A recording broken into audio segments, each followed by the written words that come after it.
Welcome back to Saints Who Sang TV. We are here with LALAH Music. Hello. When I hear your name, I just want to say la la la. Yes. Where'd your name come from?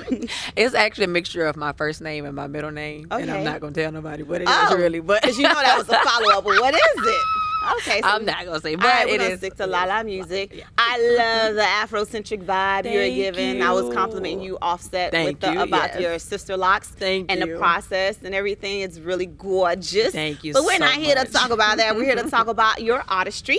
So you've been in the game for quite some time now, and you've been in different arenas, which is awesome because you get to know, how it rolls in different areas. So tell me about, let's start off with your music. Okay. Yes. So how did you start off in music?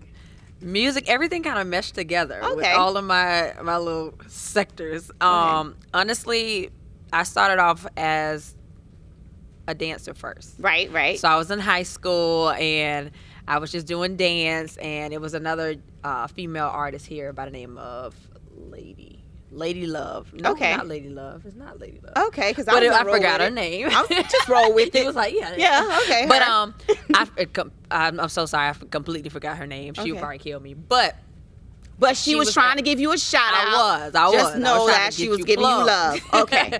But honestly, I actually started dancing behind her, and we had a performance one day, and they ended up, we were in the studio, and they were like, "Hey, so what's up? Like, any of y'all rap, sing?" And I'm like, "Don't look at me. Nope, it's not me."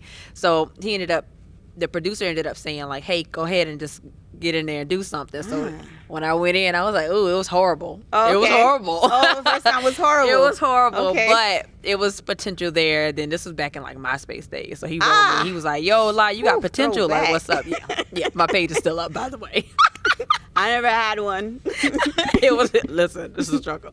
But from there on, basically, it kind of grew feet of its own. Like, even now, to seeing how many people know who I am, even in the city of Miami, like, I'm like, whoa, wait a minute, how did this happen? So you're born and raised in Miami. Yeah. Born and raised, cultivated in Miami. Yes. So a lot of your experiences, you can hear them through your music. Yes. And you write all your lyrics? Yes. Yes. Excellent. Yes. I love this. I love that artists are not taking charge of their craft and they're writing their own narratives. I love that. I love that we're not allowing other people to speak for us. Right. All right. And then you have a lot of collabs. Like lot of people. It's not actually they're forced collabs. Oh, forced. Okay.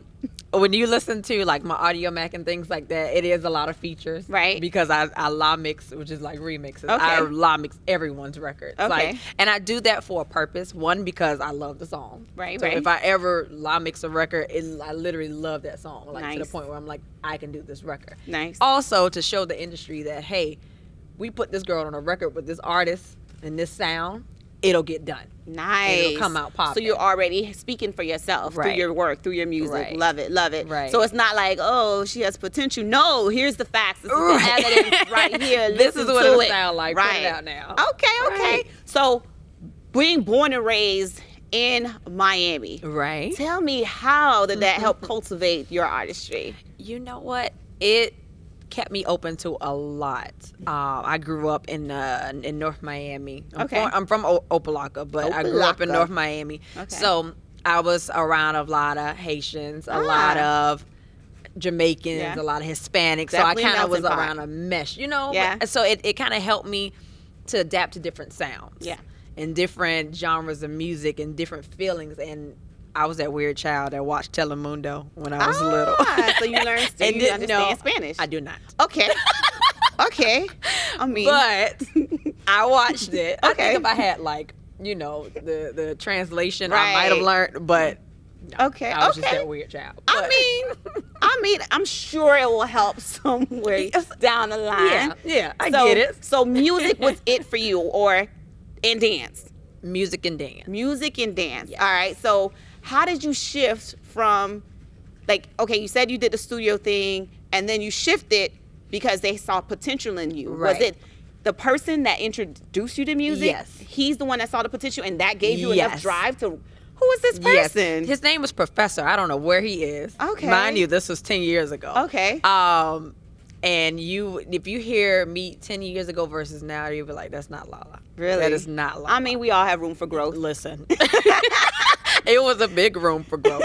And honestly, he literally was the one, like I said, wrote me on MySpace and told me, hey, you got potential. That same night I got on and I was like, you know what? Let me try to write a verse. I wrote this long verse, literally like entire song long. Right. Didn't know how to write music at all. Okay. And I let my mom hear it. I was like, hey, Mom, like, I think I want to rap. She's like, you want to rap?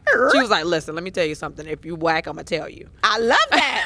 I love that. You got to have that. Listen, it was so hilarious. I'm shaking in my boots. Literally, like, we got to hear more of this. All right, when we come back, we're going to hear how her mom rated her. You know, Mama Dukes don't play, right? At all. We're going to hear what her mom thought about. All right, Thanks to Sank family. We'll be back.